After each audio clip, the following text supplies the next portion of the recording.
Daf to get to daf daf to get to daf daf to get daf to get daf to get daf daf to get to daf daf to get to daf daf daf daf daf daf daf daf daf Yomi to get daf Yomi daf Yomi daf Yomi Daf Yomi. Tractate what is page 6a, and we'll start from the bottom of 5b just to start the idea. In previous tractates, I would just start from the top, being in the middle of an idea, and at times I would start from a new idea. It would be nice to start always from a new idea, which is the bottom of 5b. Da'amar Rabbi Elazar. Da'amar Rabbi Elazar, menayin mehuzarei de'asar v'rinoyach dichtiv mikol achai mikol basar shnai mikol v'gomer. As Rabbi Elazar says, from where is it derived with regard to an animal that is lacking a limb that it is prohibited for descendants of Noah to sacrifice it as an offering? As it is written, and of every living thing of all flesh, two of every sort you shall bring into the ark, to keep them alive with you. Genesis 6:19. In this verse, the Torah states, bring an animal whose extremities are alive, as some of those animals were to be used later as offerings. The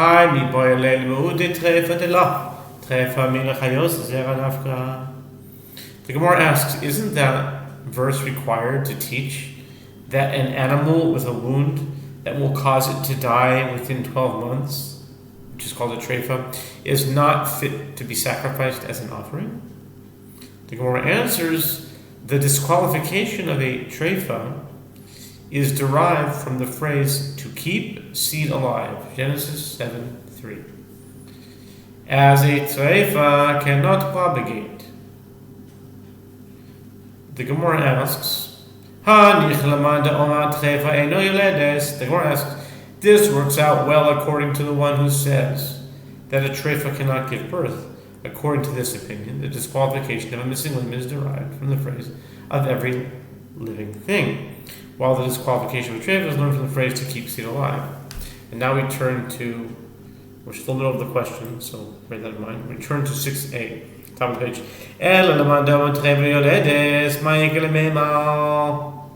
But according to the one who says that a treifa can give birth, what can be said? According to this opinion, a treifa cannot be excluded by the phrase to keep seed alive, because it already could keep seed alive. The Gemara answers,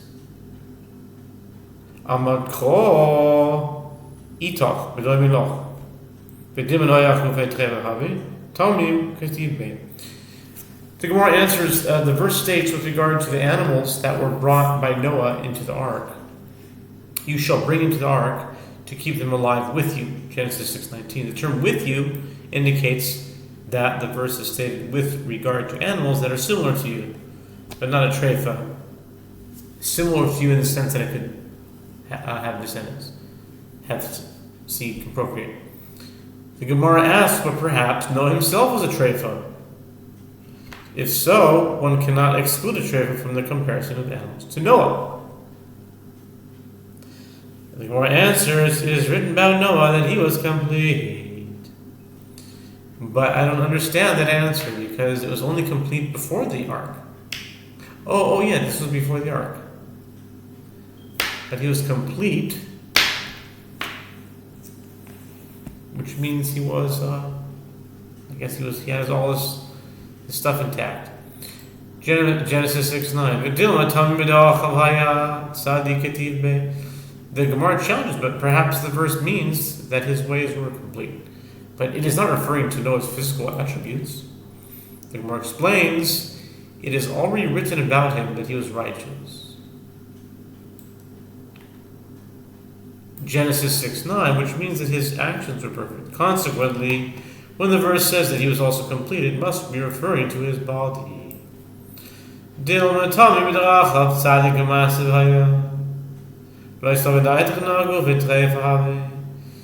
Yisrael Gedaizech. Dinoach Treiva Havi Amalech Manak Kavatech. Ayar Shalom Ilata Ayah. The Gemara challenges, but perhaps the verse means that Noah was complete in his manner, and he was righteous in his good deeds. Accordingly, the verse would not exclude the possibility that Noah himself was a treifa. The Gemara explains, it cannot enter your mind that Noah himself was a treifa, as if it enters your mind that Noah was a treifa, would the merciful one have said to him, bring in treifot, would the merciful one said to bring in like you to the ark, but to not bring in whole and perfect animals?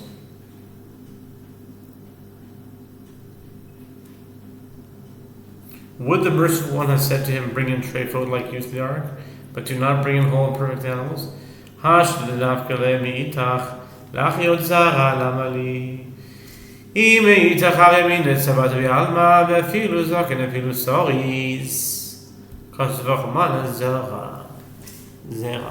Zarah.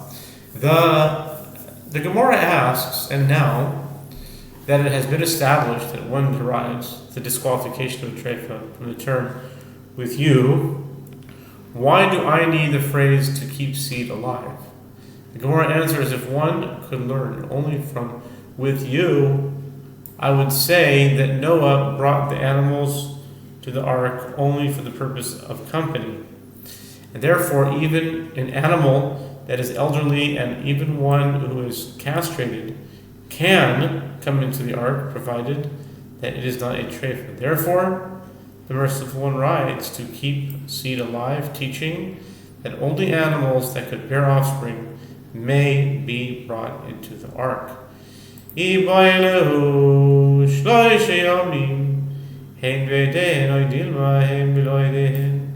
dilemma was raised before the sages.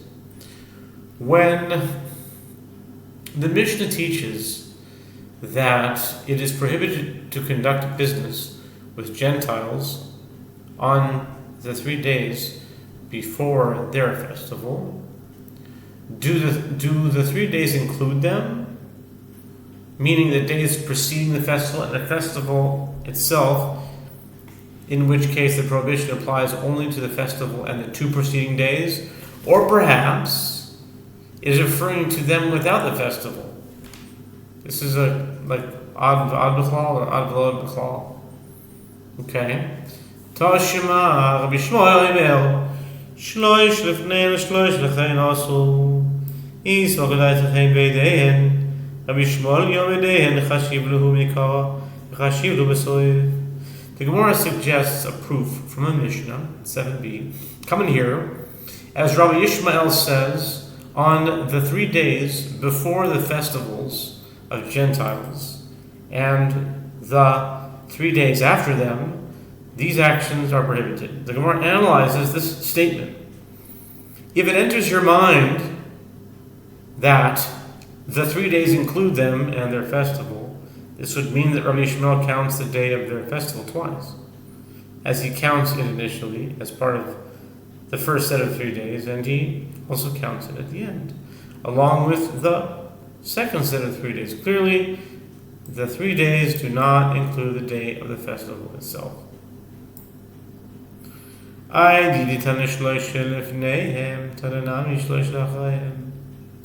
The Gemara rejects this proof. It is possible that the festival is counted as one of the initial 3 days, meaning the 3 days include them and their festival, and it is not counted as part of the 3 days following the festival. But since Rabbi Ishmael taught that these actions are prohibited during the 3 days before them, he also used the same expression and taught that these actions are prohibited during the 3 days after them, although what he is actually teaching is that these actions are prohibited only during the 2 days after it. Tashima דאמר רב תחליפה ברב דימי אמר שמואל נוצרים לדברי רבי ישמעאל לאוילם עשו. איסו גדייתך הן בידיהן האיכה 4 ו5 דשארי. The Gemara suggests, come in here a proof from that which Rav Tachlifa bar Avdimi says, that Shmuel says, according to the statement of Rabbi Ishmael, it is always prohibited to engage in business with Christians, as their festival takes place every Sunday. Since the 3 days preceding and following their festival are included in the prohibition, one cannot engage in business with them any day of the week. And if it enters your mind that the 3 days of the Mishnah include them and their festival, meaning only the 2 days preceding and following their festival are included in the prohibition, and according to Rabbi Ishmael, there are still Wednesday and Thursday on which it is permitted to engage in business with Christians. Aliba de Rabbi Ishmael lo kama ba'eli dehem beloy dehem kama ba'eli aliba de Rabban mai. The Gemara clarifies, according to the opinion of Rabbi Ishmael, I have no dilemma, as it is clear that the 3 days mentioned in the Mishnah are them without their festival. When I raised the dilemma, it is according to the opinion of the rabbis. What days are included in the prohibition according to their opinion? Amar Ravina Tashima ve'eluhen eidehen shel goyim kalenda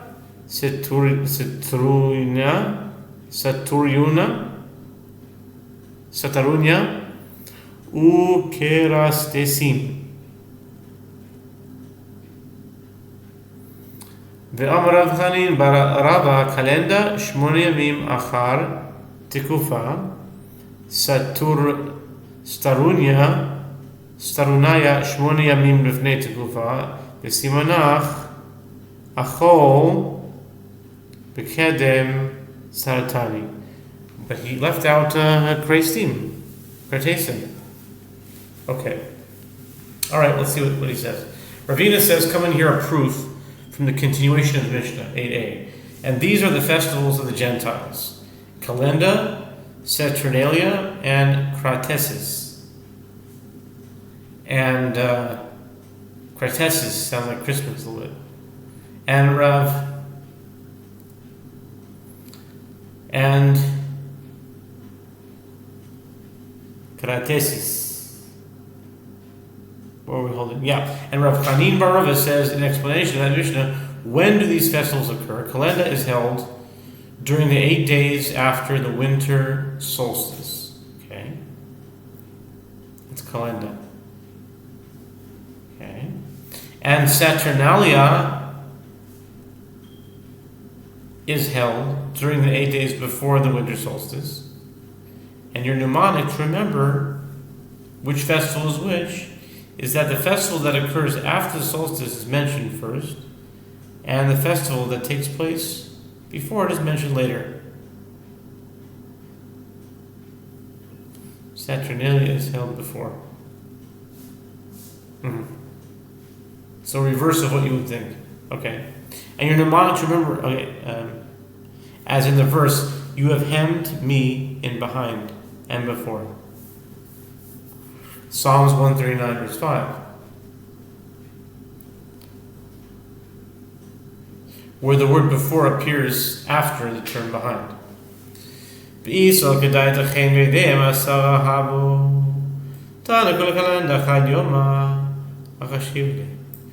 Ravina explains the proof. And if it enters your mind that the term Tana of the Mishnah counts them and their festival, in this case there are 10 days that are included in the prohibition, the 8 days of the festival and the 2 days beforehand. Why then would the Mishnah say that the prohibition applies for only 3 days?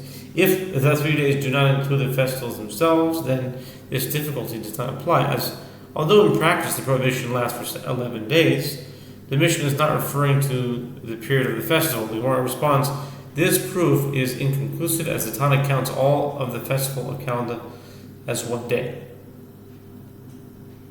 Okay. He counts it as one day. Okay. Amar Ravashi Tashema lefnei eden shel goyim shloshi yomim. B'sokol taitach hein v'edein lisni eden shel goyim shloshi yomim. Ravashi says, come and hear a proof from the Mishnah which specifies that the time that the actions are prohibited is on the 3 days before the festivals of Gentiles, and if it enters your mind that the Mishnah is referring to them and their festival, let it teach at the time of the festivals of Gentiles. It is prohibited to engage in business with them for 3 days. The wording of the Mishnah indicates that all 3 days are before the festival. And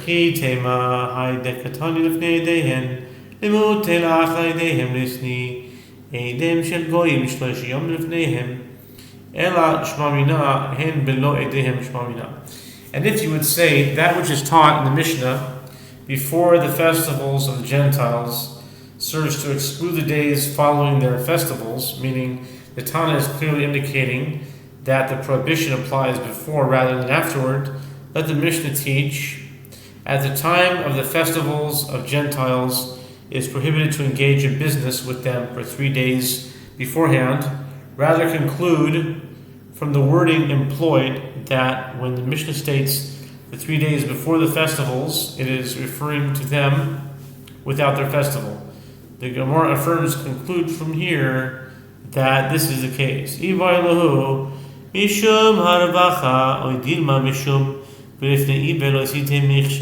dilemma was raised before the sages. Is the reason for the prohibition against conducting business with Gentiles in the days preceding their festivals because the Gentile might profit, which will bring him joy, and he will subsequently give thanks to his idol on his festival? Or perhaps it is because this is a violation of the prohibition, and you shall not put a stumbling block before the blind. Leviticus 19:14. As one who sells an animal to a Gentile thereby aids him in engaging in prohibited idol worship. L'mayin afkamina disle behema ledidei iyamar mishum haravacha hakam maravach le yamret mishum iver lo titen michshor ha-isle ledidei. The Gemara explains, what is the practical difference between the two options? The practical difference is in a situation where the Gentile already has an animal of his own. If you say that the reason for the prohibition is because he might profit, hereto the Jew causes him to profit. But if you say that the reason for the prohibition is due to the prohibition, you shall not put a stumbling block before the blind, since the Gentile has his own animal, the Jew is not helping him sin. The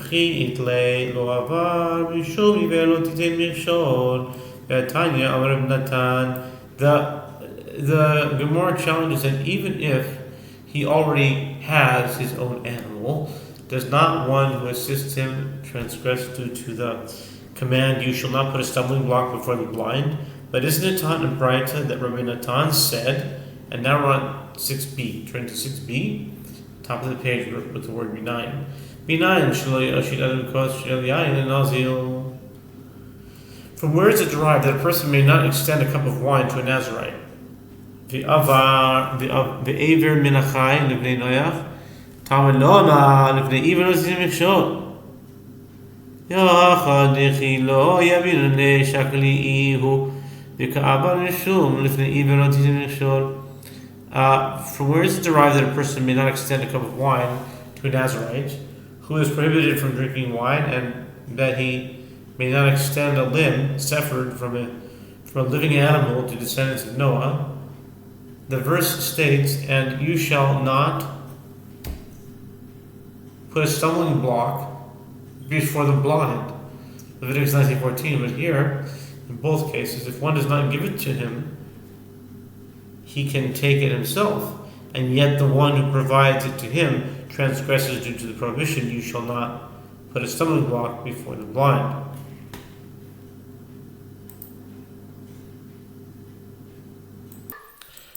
Hacha b'mayaskinan dika bitre avre nahara. Daikenami dikatani lo yoishit. Velo katani lo yiten shmamina. The Gemara answers, here we are dealing with a case where they are standing on the two sides of a river. And therefore, the recipient could not have taken it himself. Since his help was instrumental, the one who conveyed the item has violated the prohibition of putting a stumbling block before the blind. The Gemara adds, the language of the Braita is also precise, as it teaches a person may not extend, and it does not teach one may not give. Learn from the usage of the term extend that the Braita is referring to one located on one side of a river who extends the item to the other, extends the item to the one on the other side. Ibailahu nasa v'natan mai Rabbi Yochanan alal nasa v'natan asu Eish Lakish amar nasa natan mutar Esver Rabbi Yochanan Eish Lakish Eden shel goyim nasa v'natan asurin My love v'bnei eden lo eden dafka. A dilemma was raised before the sages.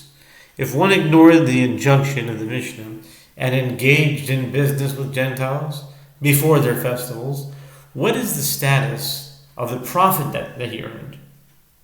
Rabbi Yochanan says if he engaged in business, it is prohibited to derive benefit from his profits. Reish Lakish says if he engaged in business, it is permitted to derive benefit from his profits. Rabbi Yochanan raised an objection to Reish Lakish and Braita. With regard to the festivals of Gentiles, if one engaged in business, these profits are prohibited. What? Is he not referring to one who engages in business with Gentiles before their festivals? Reish Lakish responded, no. The Braita is referring to business conducted specifically during their festivals. Yigid Amri, et Rabbi Shimon ben Lakish, Rabbi Yochanan, Eidin shel goyim nasav v'natan asu, Eidehem in, Leftei Eidin la, Tana Yedi v'Eidin kaili. There are those who say that there is a different version of the above exchange.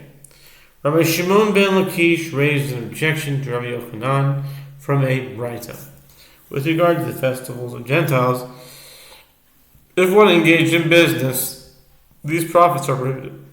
Isn't it correct to infer from the Braita that if the business occurred during their festivals, yes, deriving benefit from the profits is prohibited, but if it took place before their festivals, no, is not prohibited? Rabbi Yochanan responded, no. The Tana calls both this, the days before the festival, and that, the festival itself, their festivals. Tanya kavase Reish Lakish כשאמרו אסור לסייס לתת להם לא אסרו אלא בדבר המסקיים אבל בדבר שהם מסקיים לא ואפילו בדבר המסקיים נעשה ונתן מותר תני רב זביד בדבר רבי יהושע דבר שאין מסקיים מוכרים להם אבל אין לוקחים מהם. The Gemara notes that it is taught in the Braita, and according to the opinion of Reish Lakish, when the sages said that it is prohibited to engage with the Gentiles in business, they prohibited it only in the case of an item that endures. But with return to an item that does not endure, it is not prohibited. Even with regard to an item that endures, if one did engage in business with Gentiles, having derived benefit from profits is permitted.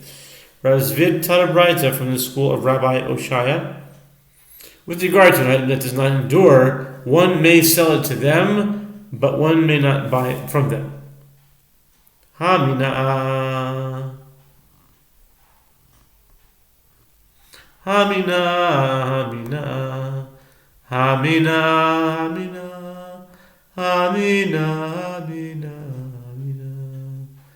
Hamina. I scrolled down so I have to find the place.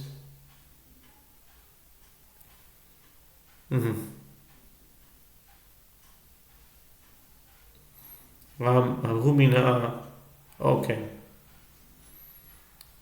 Razvid taught a Braita from the school of Yehoshua with regards to an item as an endure when we sell it to them, but when we not buy it from them. Okay, that's what it was. Humina. That's what it is. It's a story. Humina ishadale dinara kesarana l'Rav Yehuda nasiya b'yomi edo. Avi yasiv reish lakish kame amar hechi ayabad. Eshkale. Azil umode lo eshkale. Havia latle eva. Amar reish lakish. Tol uzrogoto levar bifanav. Amar kol sheken te havia. Le Eva Kila Acham Yad Hu Dika Amina. The Gemara relates there was an incident involving a certain heretic who sent a Caesarean dinar to Rabbi Yehuda Nasiya on the day of the heretic's festival. Rabbi Yehuda Nasiya said to Reish Lakish, who was sitting before him, "What shall I do? If I take the dinar, he will go and thank his idol for the success of his endeavor. But if I do not take the dinar, he will harbor enmity towards me."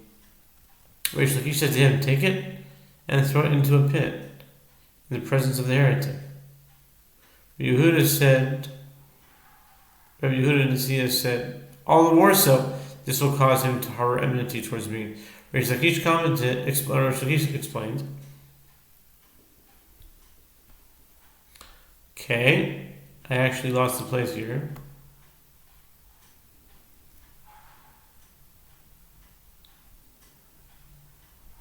Okay. Rabbi Yehuda Nasiya said, "All the more so, this will cause him to harbor enmity towards me." Reish Lakish explained, I said, meaning I meant, that you should throw it in an unusual manner so that it looks as though the dinar inadvertently fell from your hand into the pit. Very smart. Okay.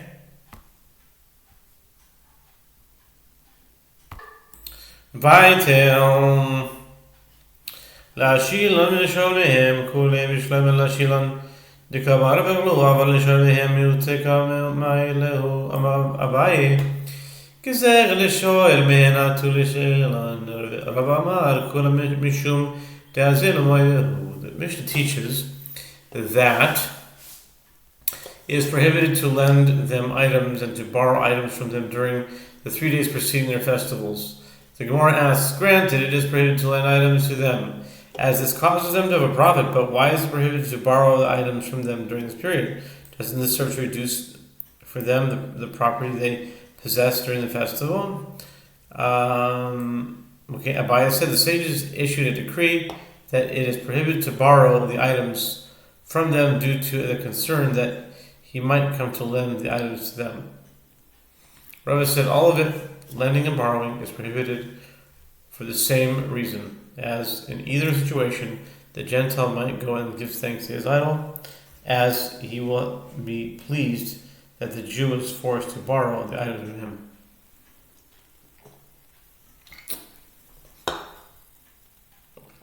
Okay.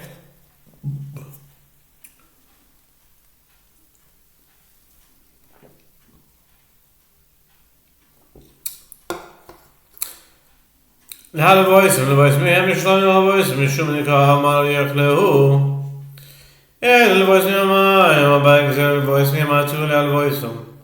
Rabba could Mishum is also by the hoof.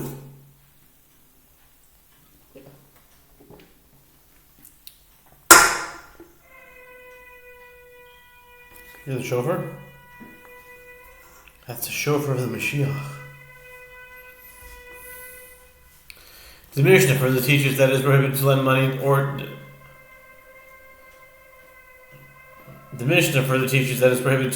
or to them, or to borrow money from them. The Gemara asks, granted, it is prohibited to lend money to them, as this causes them to have profit. But if one wants to borrow money from them, why is it prohibited? Abai said, the sages issued a decree that it is prohibited to borrow money from them due to the concern that he might come to lend money to them. Rava said all of it, lending and borrowing money, is prohibited for the same reason, as in either situation, the Gentile will go and give thanks to the object of idol worship. The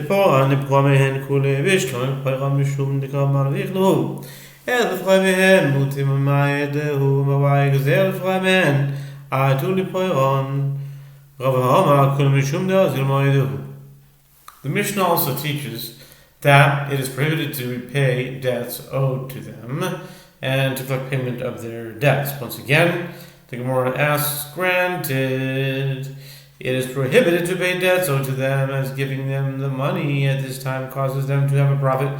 But why is it prohibited to collect the payment of their debts? Doesn't this serve to reduce their fortune? Abai said, the sages issued a decree that it is prohibited to collect debts from them due to the concern that he might come to repay their debts. Rava said all of it, repaying and collecting debts, is prohibited for the same reason, as in either situation the Gentile might go and give thanks to his idol for having had sufficient funds to pay his debts. Utzrichi di Tana says lotes imahem mishum nika marbach lo azil moide avle shomehem demotika maido shabirdan.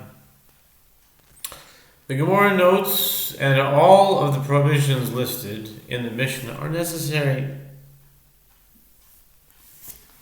as if the Mishnah had taught only that it is prohibited to engage with them in business, one could have said that the reason for the prohibition is because it causes the Gentile to have a profit, as he will go and give thanks to his idol. But with regard to borrowing items from them, which serves to reduce for them the property they possess during the festival, one may well do so.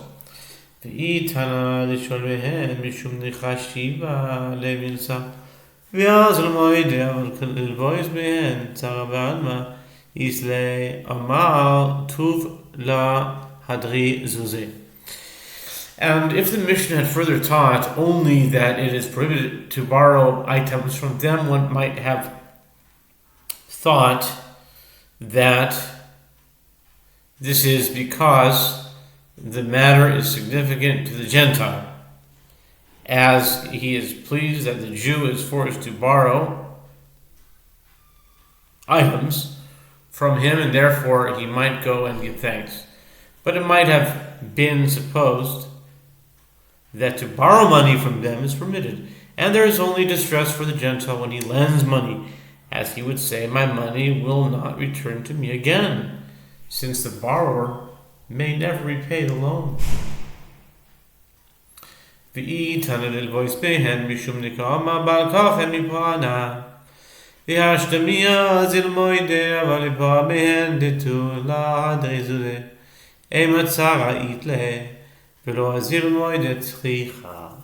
And if the Mishnah had taught, in addition, only that it is prohibited to borrow money from them, one might have thought that this is because the Gentile says, I will forcibly collect payment from the Jew against his will, by means of the promissory note.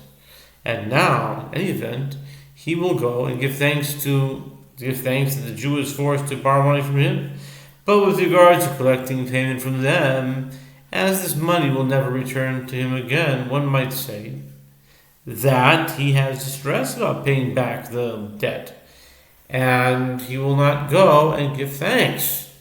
Since one might have reached these conclusions, it is necessary for the Mishnah to state each ruling explicitly.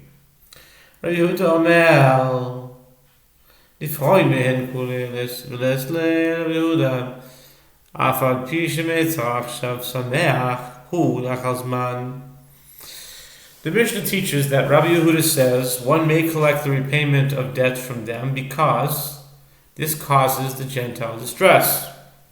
The Gemara asks, and doesn't Rabbi Yehuda accept the principle that even though he is distressed now, he he will be happy afterward. Gatanya Rabbi Yehuda Omer, Ish lo tasud b'moed. Lo tasud? Yeah, I guess it is. Lo tasud b'moed. B'pnei shenivu lahu la. Umod Rabbi Yehuda besid. שיכול לקפלו במועד שתופלתו במועד, אף על פי של צרה עכשיו, שמחה היא לך הזמן. But isn't it taught in Braita? Yehuda says a woman may not apply lime to her skin during the intermediate days of the festival in order to remove bodily hair and soften her skin, because this temporarily disfigures her until the lime is removed.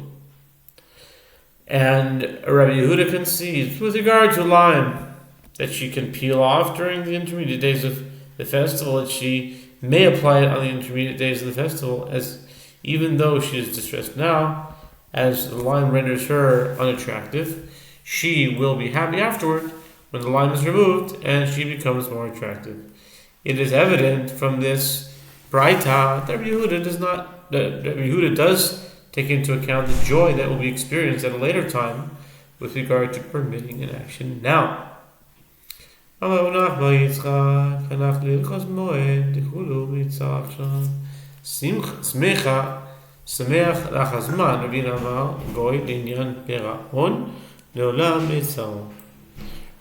Yitzchak says in response, leave aside the halachot of the intermediate days of the festival. These cannot be compared to other cases. As with regard to all laborers permitted on a festival, this is the reason for leniency. Although he is distressed by performing them now, as they involve effort and trouble, he will be happy afterward on the festival itself that he has performed them. When he enjoys the benefits of the labor he has performed due to the joy they will bring him on the festival, these labors are permitted. Ravina said that there is a different answer. Yehuda maintains that with regard to repaying a debt, a Gentile is always distressed, even after the fact.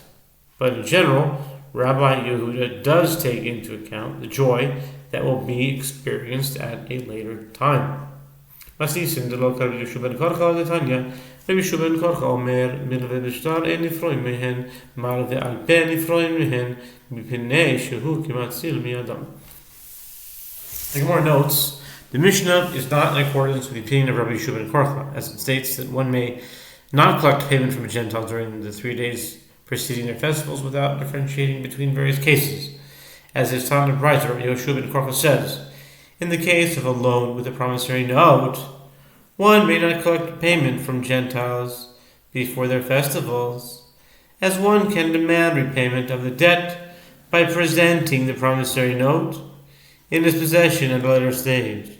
By contrast, in the case of a loan by oral agreement, one may collect payment from them because he is considered as one who salvages money from them, since he has no promissory note and cannot be sure that the Gentile will repay the loan at another time.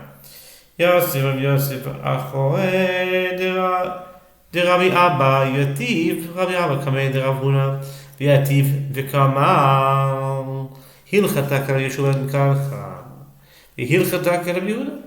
The Gemara relates that Rabbi Yosef sat behind Rabbi Abba in the study hall, and Rabbi Abba sat before Rav Huna as a student before his teacher. And Rav Huna sat and said the following statements: the halacha is in accordance with the opinion of Rabbi Yehoshua ben Korcha, and the halacha is in accordance with the opinion of Rabbi Yehuda.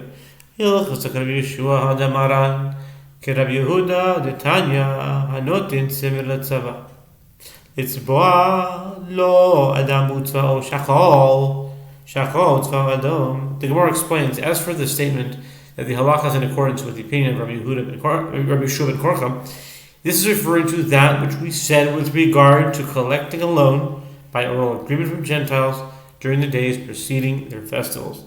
As for the statement that the halacha is in accordance with the opinion of Rabbi Yehuda, this is as is taught in a Mishnah Bava Kama 100b. In the case of one who gives wool to a dyer, to dye it red for him, and instead he dyed it black. I remember this one. Or one who gives wool to a dyer to dye it black, and instead he dyed it red.